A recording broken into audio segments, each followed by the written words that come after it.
नमस्कार, आप देख रहे हैं बाज़ारनामा।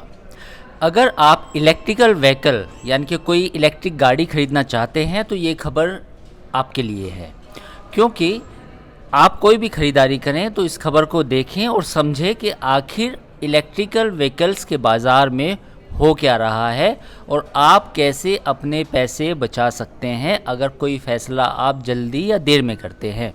कहानी क्या है और इस पूरी कहानी के क्या क्या किरदार हैं, कौन कौन स्टेक होल्डर हैं, सभी पे बात करेंगे। मेरे साथ मेरे सहयोगी है हर्ष वर्मा। सबसे पहला सवाल, ये जो इलेक्ट्रिक स्कूटर थे और गाड़ियाँ थी, आखिर इसमें ऐसा क्या हो गया कि लोग थोड़े से परेशान दिख रहे हैं? सर देखिए, सरकार, हम सब जानते हैं कि सरकार फेम टू जो स्कीम लेकर आई थी उसके तहत जो है सब्सिडी मिला करती थी। सब्सिडी किस लिहाज से मिलती थी? सब्सिडी इस लिहाज से मिलती थी, जो सरकार ने क्या किया था, 10,000 से बढ़ाकर 15,000 पहले क्या किया, प्रति किलोवाट इसको कर दिया था।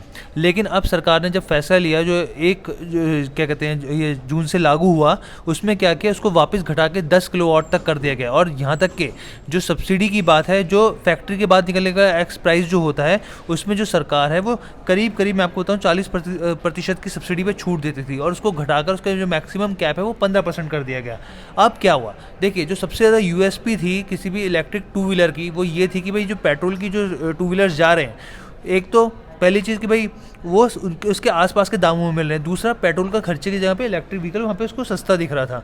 लेकिन सरकार ने जैसे ही सब्सिडी पर चोट करी, सब्सिडी पे चोट करने का मतलब ये हुआ कि वो महंगी हो गए, और महंगी होने के बाद इसका असर अब शुरुआत के 15 दिनों में ही मैं आपको बता रहा हूँ, उसका आंकड़ा आया है। जो सरकार की जो portal heavy and electric vehicles की वाहन जो पोर्टल सरकार की, उसमें कुछ आंकड़े हैं जो अपने आप में चौंका रहे हैं। जी, जैसा हर्ष ने बताया कि सरकार ने सब्सिडी ख़त्म की। सब्सिडी जैसे ही ख़त्म हुई, इलेक्ट्रिकल व्हीकल ख़ासतौर पे टू व्हीलर्स महंगे हो गए और लोगों ने ख़रीदना बंद कर दिया। मैं सही कह रहा हूँ? जी, खरीदना सर कम कर दिया मतलब। हाँ, अच्छा, अब दूसरा इसमें फिर क्या मतलब, जो पूरा गणित है वो कैसे गड़बड़ाया, और जो छूट मिल रही थी पहले कितनी थी और अब कितनी है, और इसका कंपनियों पे क्या असर पड़ा? हाँ सर, देखिए, अब मैं आपको जो वाहन पोर्टल है इसका मैं आपको आंकड़ा बताता हूँ कि क्या हुआ। अब अगर मई के शुरुआती 15 दिन की बात की जाए तो इलेक्ट्रिक टू व्हीलर की बात कर रहा हूँ मैं आपको, मई में 3,395 करीब 4,000 इलेक्ट्रिक स्कूटर बिके। लेकिन 15 जून की बात कर रहा हूँ मैं, 1 जून से लेकर 15 जून की, तो ये आंकड़ा जो है, ये आपको बताऊँ मैं, 1,271 हो गया। वहाँ पे 15 दिन का आंकड़ा लेके आया हूँ मैं, और यहाँ पर भी मई और जून का, तो ये करीब 63% की गिरावट दर्ज की गई है। वहीं दूसरी ओर अगर मैं पेट्रोल टू व्हीलर की बात करूँ तो वहाँ पर आप देखिए कि 4% की बढ़ोतरी दर्ज हुई है। पहले 44,926 करीब था मई में जो बिक्री हुई थी, और अब जो जून में है वो 4,000 करीब 46,756 हो गई। वहीं इलेक्ट्रिक थ्री व्हीलर की बात करें, यहाँ पर भी 25% 25% का उछाल देखा गया है। इलेक्ट्रिक कार की बात करें तो यहाँ पर भी 16% की तेज़ी देखी गई है। लेकिन सबसे ज़्यादा गिरावट कहाँ देखी गई है? -63% वो इलेक्ट्रिक टू व्हीलर में देखी गई है। जैसे कि हम लोग जानते हैं कि ओला है, ईथर है, ऊबर है, ये सॉरी माफ़ कीजिएगा, हीरो है, टीवीएस है। तो ये जो सब चीज़ कंपनियां हैं, इन्होंने क्या किया, सब्सिडी जब जैसी घटी तो इन्होंने अपने प्राइस बढ़ाने शुरू किए। प्राइस किस तरह से बढ़े? और ओला जो है वो 15 से 20,000 रुपये महंगी हो गई। जो मैटर थी वो भी करीब 30,000 मैटर महंगी हो गई। ईथर एनर्जी जो है मैं आपको बताऊँ, वो भी 25 से 30,000 रुपये महंगी हो गई, जिसका असर साफ तौर पर लोगों की खरीद पर दिखने लग गया कि लोगों ने इससे थोड़ा सा किनारा करना ही बेहतर समझा। अच्छा, लेकिन एक बात समझ में नहीं आई कि कहानी क्या है। कहानी ये है कि सरकार चाहती थी कि इलेक्ट्रिक स्कूटर सबसे ज़्यादा लोग खरीदें, और उसकी वजह है पर्यावरण, क्योंकि वो जीरो पोल्यूशन कैटेगरी में आते हैं। लेकिन क्या आपको नहीं लगता है कि जल्दी जो सब्सिडी थी वो जल्दी ख़त्म कर दी गई?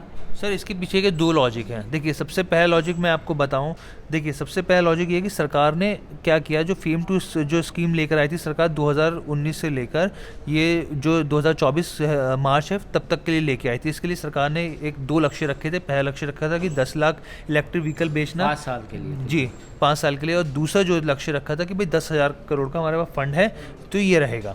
अब सरकार ने इसमें एक चीज़ तो हासिल कर ली कि 10 लाख तक हमारे जो वो हैं लोगों ने खरीदारी कर ली है, तो ये तो एक चीज़ हो गई। ऊपर से सरकार का फंड भी खत्म हुआ था। दूसरी जो चीज़ थी, सरकार की कोशिश थी कि भाई हम लोग PLI स्कीम्स दे रहे हैं, इकोसिस्टम तैयार कर रहे हैं, कंपनियां आएँ और सपोर्ट इस तरीके से मिले ताकि अपने आप कंपनियां जो है वो खड़ी होती चले जाएँ। एक अच्छा इकोसिस्टम मिलेगा, एक अच्छा एनवायरनमेंट मिलेगा, तो ऑब्वियस सी बात है सब्सिडी अपने आप ही रेट जो है वो कम हो जाएंगे। कुल मिला के सरकार चाहती है कि ये सारी जिम्मेदारी जो किसी भी व्हीकल के प्राइस की है, वो सारी जिम्मेदारी सरकार नहीं उठा सकती।